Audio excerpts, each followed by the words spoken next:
Good evening. Good afternoon. I am Latrice Eggleston Williams, a candidate for the Director of Accreditation and Assessment for Minnesota State Colleges and Universities System Office. Today, I'd like to share with you um, my rendition of I Aim to SOAR responding to HLC Criterion 4.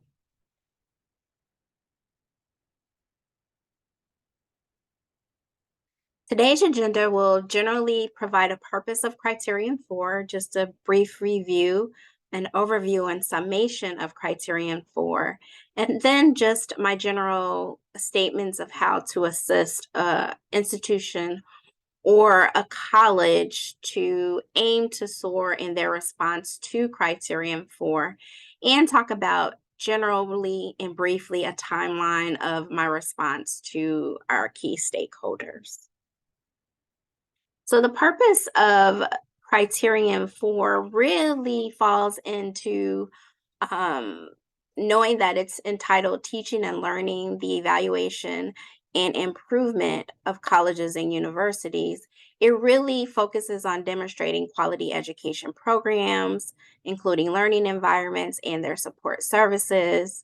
It provides a summation of how the evaluation of effective student learning and those processes are promoted for continuous improvement throughout the institution. But more importantly, it really demonstrates a place of quality assurance for student learning.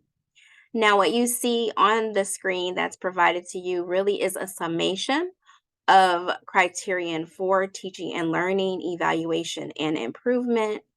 But it has three components. The first component, 4A, where it says that the institution ensures the quality of its educational programs. And that includes a number of items that are related to program review processes, the evaluation of transfer credit, maintaining and exercising the authority of prerequisites, dual credit processes, rigorous courses, of course, student learning expectations, meaning goals and outcomes, and of course, faculty qualifications. It also looks at how programs use specialized accreditation and earn them from various programs. And it looks at the evaluation of students once they have completed their studies and they have graduated from the institution. And there are a number of ways that the campuses can actually show what that entails in terms of providing various program review documents that you see provided, which can come from advisory boards or templates, a scheduled cycle of program review processes, how the credit is transcripted. And that means how articulation agreements are made for programs, how the course catalog details what courses are to be transferable and how those courses are transferred, as well as how those are reviewed on student transcripts. And then we also turn to how the academic integrity of programs are measured during a curriculum review or a state accreditation standard. It's mapped to that. And then, of course, the program approval process, where we also look at how faculty members are hired and what their credentials are, and then what practices we use across program enrollment, such as dual enrollment and the various modalities of course offerings, whether that be distance education, face to face, or a hybrid model. We also look at how specialized accreditation is also looked at um, for various identified programs. Is the specialization and licensure agreements current? Are you following, the standards of that particular accreditation body, as well as for that specified licensure? And then we look at how do we evaluate graduate success, meaning how are we looking at how our graduates are graduating, but also how they're being employed once they have left our institution and earned the skills that have prepared them for the world of work. Next in criterion four, it also looks at how the institution engages in ongoing assessment and student learning as a part of its commitment to educational outcomes of its students. And in this case, we're really looking at what are the effective processes of assessment of student learning. How do we utilize the information that we gain from assessments to improve student learning? And that's in conjunction with our co-curricular assessments and how we merge and integrate those into how we talk about our outcomes in assessment of student learning. And then we also want to reflect on good practices. So, not just best practices, but good practices and processes and methodologies that assess student learning, particularly with the participation of faculty, instructional guides, as well as the appropriate staff members.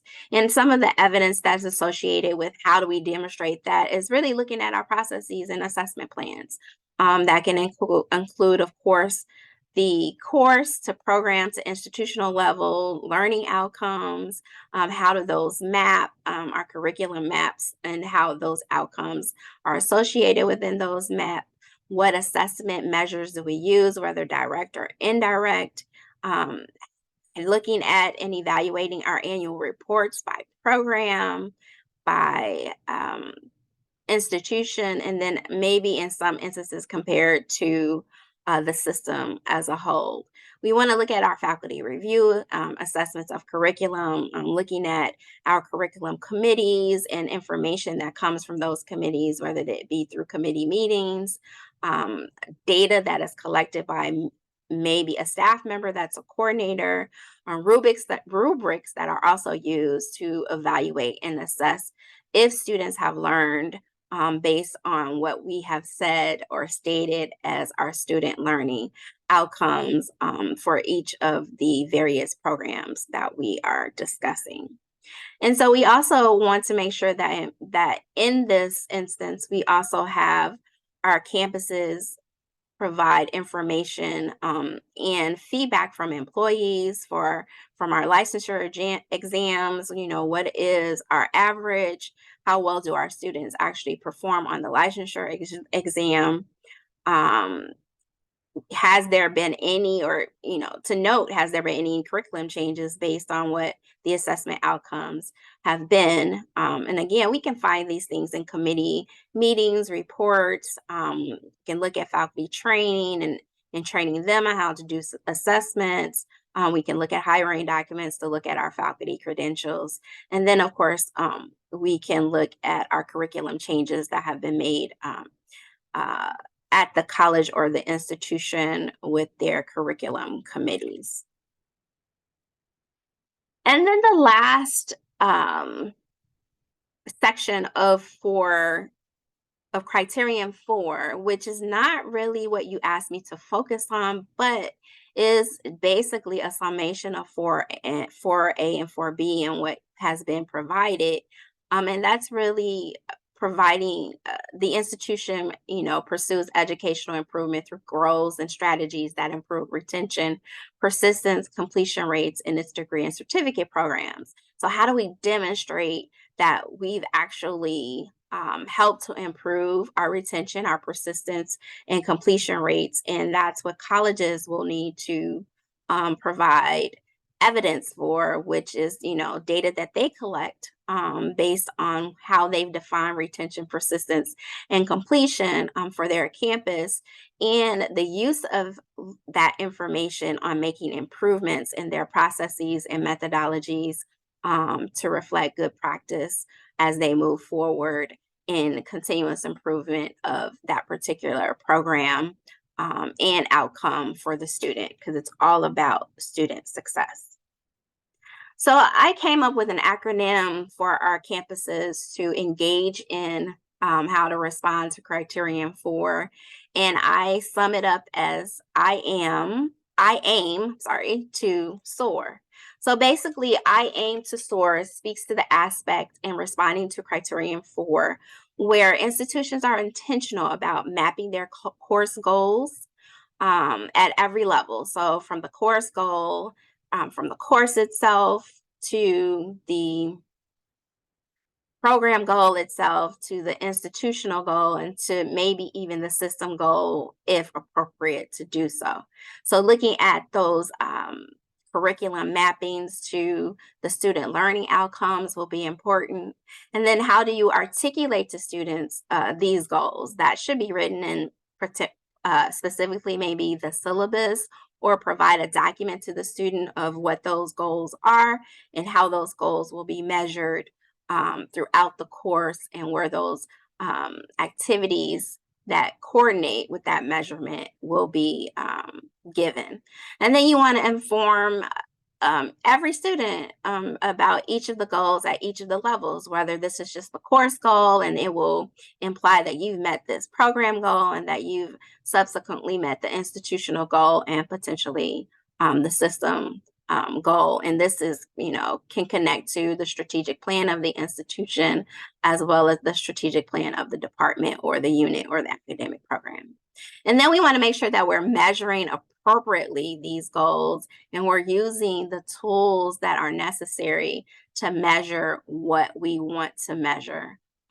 Is that measurement appropriate to use? We want to make sure that we do that. Then as we're teaching, that we're teaching to outcomes that are shown in the course syllabi. So students, again, are well informed about what the goal is and what you're wanting to see as an outcome of your teaching in the course, as well as in the degree program. And then we want to make sure we're organizing how to map those assessment measures, how to connect those learning outcomes all together so that it's a continuous way to evaluate and improve upon what we know we're connecting our teaching and measurements to in our course syllabi. And then using this way as sort of a systemic process to ascertain if our students really are achieving the goals that we've set at the beginning in the course syllabi that we've articulated to the student, and then also providing an opportunity, if we're not, to improve and learn from the failed attempt that we may have rendered. And we can assess that based on measurements that we have provided, and then looking at the outcome of what those measurements are. And lastly, but certainly is, our assessments are made, we use rubrics to guide us and other evaluation tools that'll help in that process. And we re-review and redefine those goals and measurements and assessments year after year. Now, we don't have to do every goal every time, but we look at what our overall outcomes have been, and we go back and review and assess, how we actually conquered the goal to soar to the next level for the student. And that means helping them to progress to the next course, to graduation, and then of course to employment. So I think that the last thing to discuss is just a timeline of what this response could be. And that's really, how do we communicate and engage our key stakeholders?